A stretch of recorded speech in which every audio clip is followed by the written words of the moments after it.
Hi, Danessa. Thank you so much for joining us on the Beyond Barriers live short videos.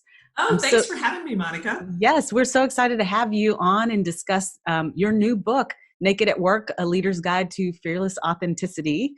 And Thank it's you. all about sharing, well, you share in the book with how individuals can become strong, inspirational leaders by leading with authenticity. So break that down for us. What does it mean to be an authentic leader? Sure. So I'll start with what it doesn't mean. It Okay. doesn't mean to be sort of being authentic isn't hashtag authentic. It's not I am who I am, take me or leave me. It's not, no filter authentic. It's the real gritty, born of your experience authenticity. And so the way Hmm. I find it in the book is how do leaders bring their full set of experiences forward Hmm. service to others. So I talk about the authentic leader knowing herself, owning herself, and leading from that place, knowing that that full set of experiences that she's gone through will prepare her and will benefit Hmm. folks who are following her. And mind you, we think of leaders as people who have managerial responsibility.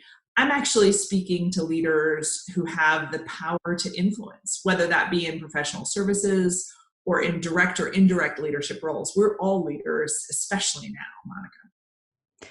That's brilliant. And so you share that when you talk about being an authentic leader or leaders need Yeah. to lead, they need to lead with three key components. What are those? Break those down.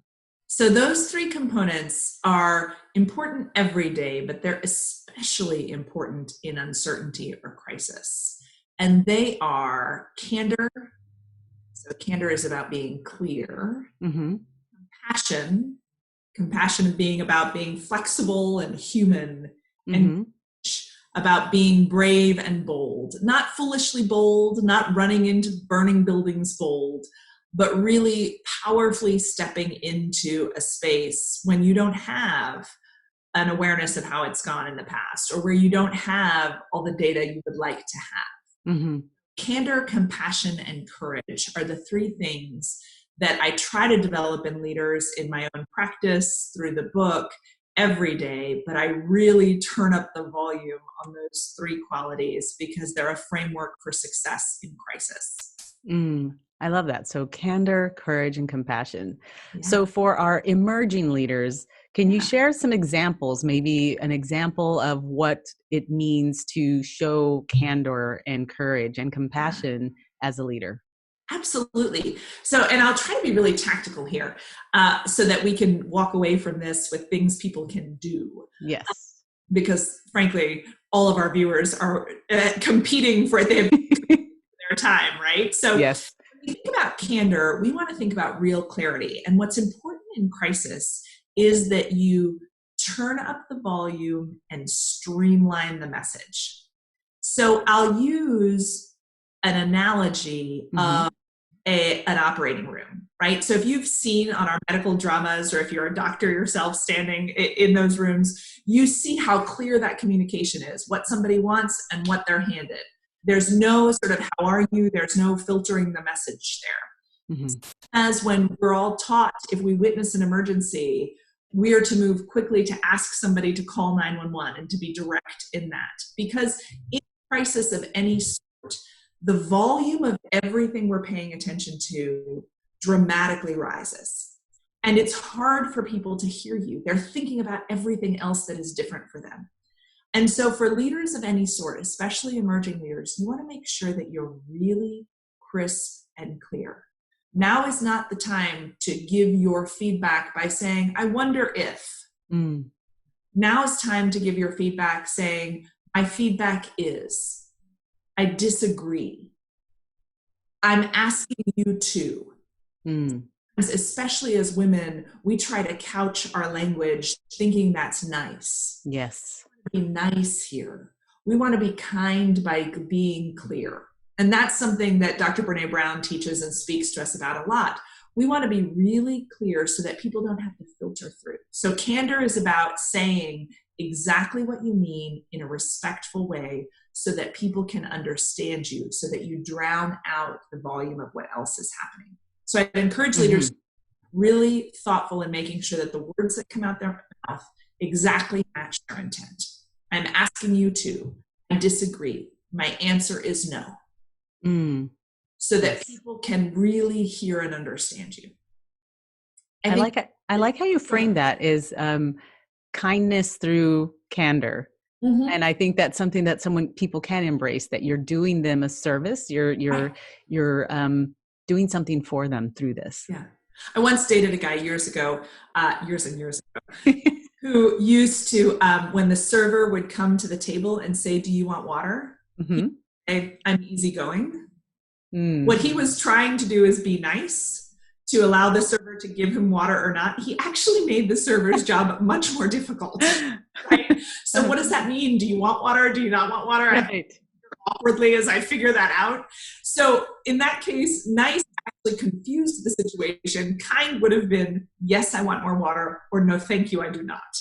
That's brilliant. Yes. So being kind allows people to operate effectively around you when you are needed. The second piece is around compassion. And this is one where I think as women leaders, whether we are high up in the C-suite or whether we are emerging into a space of influential leadership, really understanding and having compassion for yourself is critical. Compassion in a bunch of different ways in my book and in, offerings we have, like the webinar on crisis leadership that I'm sure we'll link to or have here. But when I really think about it for women leaders, I think about compassion for yourself. So one of the things that so many of us are dealing with right now is everyone is home with us. All the people we're caring for are potentially at risk. All of our roles suddenly crowded into one space that seems to go on for 73 hours a day. And understanding and giving yourself grace that, here's a thought, if you had wanted to homeschool your children, perhaps you would have been homeschooling them. If you wanted to work at home all day, perhaps you would have already been doing that. None of us are operating from a place of choice. None of us are operating in an ideal situation, and we are dealing with constantly changing information, whether that be about the vacation you thought you were going to take, or about the person you love who is suddenly ill, or about how your metrics are working out for the year. All of it changes. And it's normal and natural to have a response to that is emotional. It's normal and natural to feel fried by some grace. In this particular time, we are dealing with something that is unprecedented. It's not your job to get an A on this. You've never done this before. Yes, that permission that it doesn't have to be perfect. Right. No. I said to my husband, we are working at home together, and we are a blended family. So we have 5 children who are in and out of the house, and they're at all different stages in their learning. And I said to him, my goal here is that we emerge alive, and at the end of this, that we're speaking to each other. No one is going to advance. No one's learning a new skill. No one's getting a promotion. And we don't even have to speak to each other in the middle of it, Monica. Each other at the end. Right. Just get through this. And these are the ground rules. Yeah, exactly. And, there are going to be days where you look at this and think it's 7:00 and I'm headed into my room and not talking to anyone else. Great. Do that. Show some compassion for yourself. I like that because yes, I think the hard part is people being able to put boundaries or create boundaries around themselves because you never really had to. And like you said, this isn't a choice. So the choice you can make is put up some boundaries. Right. Amazing. Courage. And this actually really ties, especially for emerging leaders, to one of the biggest foundational pieces of executive presence. So executive presence accounts for about 26% of someone's promotability. Main factor in executive presence, and the studies that have really unpacked it, is around something called gravitas. Yes. Gravitas is around speaking truth to power, holding your ground, being calm in the face of crisis. And so when I think about courage in these days specifically, I think about our leaders, our listeners, our viewers having the courage, Monica, to say the thing that needs to be said in the room, to ask the question that's tugging at them. To say in a meeting, have we considered, or I don't understand, or that feels different than what we said before. Or to, in a leadership position, to say in front of your team, this is what I know today, and this message could change. That ties, as you can see, to candor, but it's courage to step into that space of uncertainty and hold your ground there. It takes courage to manage in a routine that you haven't managed before, courage to be candid where you haven't before. And so reminding yourself that this courage is in service to others, whether you lead them as a manager or whether you lead them as peers and other members of your organization. But your bravery in doing something different, or calling out a question, or making sure that you really understand what's happening, that courage will serve you. That's profound. That's truly important. And I do think that it's going to take those courageous conversations and that candor that give people that perspective. It's kind of like you said, giving them the diagnosis so that they know the next step they have to take. And it's that level of certainty that you're giving them by just telling them what it is. So, Danessa, you are a seasoned senior leader who's now advising other senior leaders and C-suite leaders. And I'm sure that we have a lot of emerging young leaders who are finding themselves for the very first time leading in a crisis. And of course, this is like the crises of crises, right? So it's the crisis of crises. What would you tell them? What advice would you give them in this moment?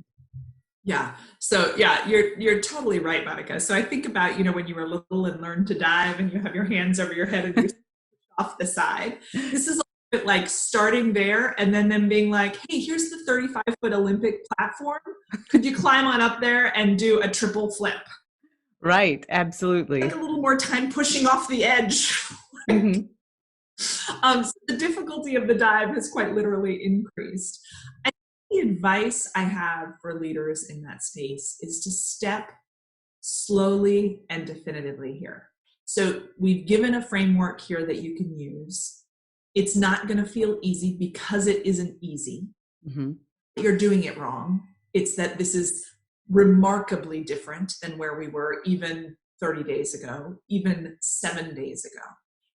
And so take this in small chunks. What is it that you need to do today?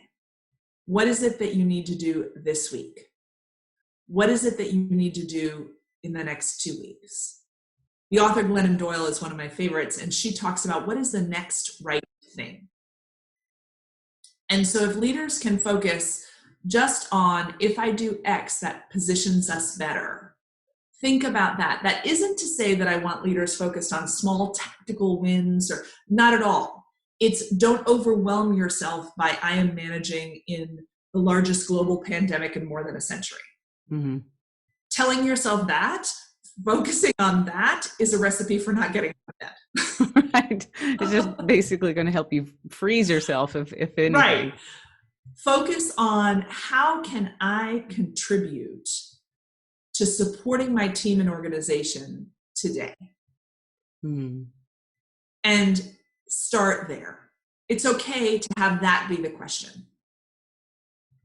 That is excellent and critical advice for someone to walk away with and take it step by step, and breaking it down, as you said, into small kind of like, don't plan for, don't try to, I guess, predict the outcome. Just take it week, 2 weeks, 3 weeks, etc. I thank you for sharing that advice, and I'm sure it's going to help lots of young leaders, emerging leaders, take their steps. And I guess one final question that we can leave our viewers with: in your conversations that you're having with current leaders, what's top of mind for them, and what should all leaders and all individuals be doing? I think top of mind for many of the leaders I work with is what will their financial and economic results be for the next year? How is that changing? How is that different? I think lots of leaders are also wondering, how can I support my people? Yes. And so for financial results, the truth is we don't know. The government has lots of programs that folks can apply for and look at. And there are lots of large consulting agencies putting out really great work on what their anticipation of that will be. So there's information to find there. In terms of supporting your people, the reality is many companies will not be able to support their people in the way they were before. And so truing back to what can we do to allow people the most grace that we have. So if you're going to furlough, when can you furlough so that it's right after a paycheck? How long can they continue medical benefits? How can you have this conversation with them that gives them plenty of time? So don't focus so much on the do I or don't I. You're going to be forced to make decisions as a leader that you never would have thought you were making. Mm-hmm. What is the ripple effect, and how can you help people manage that? Even in laying people off, you can do that in a way that supports their humanity, that embraces your compassion for them, and still makes that decision. So those are the questions I'm getting from leaders, is how do I do that? And I would anticipate too, Monica, that we'll begin to get questions on how do I manage when things begin to shift for me, when get sick. And so many of us are already in that position, when people I love are in the house and need to be well. And that's why this framework is pretty elastic, in that it can apply to your work, it can apply to you personally, and it's a grounding mechanism for when everything else seems to be swirling out of control. You can control your response to that as a leader. That's fantastic. Thank you so much, Danessa. And like you said, the framework is elastic and really leaning on those qualities of candor, courage, and compassion to get you through things, both personally and professionally. So thank you so much for your time. And for our viewers, this was Danessa Knaupp, and I truly encourage you to get her book, Naked at Work, A Leader's Guide to Fearless Authenticity. I think, unfortunately, your book launch was in the middle of this pandemic, but I think the timing couldn't have been any better.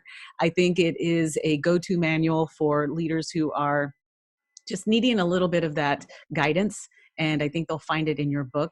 And for those of you who want to hear more from Danessa, we also have an amazing podcast that you did with us a few weeks ago, maybe. Yeah, just a couple of weeks. Yeah, it just hit the airwaves. So those of you who want to hear more from Danessa, go to your favorite podcast app and go to the Beyond Barriers podcast, and you can hear more from Danessa. Thanks so much, Danessa, again. Thank you for having me, Monica. It was such a pleasure to be here. I really appreciate it. Absolutely. Thanks. Take care.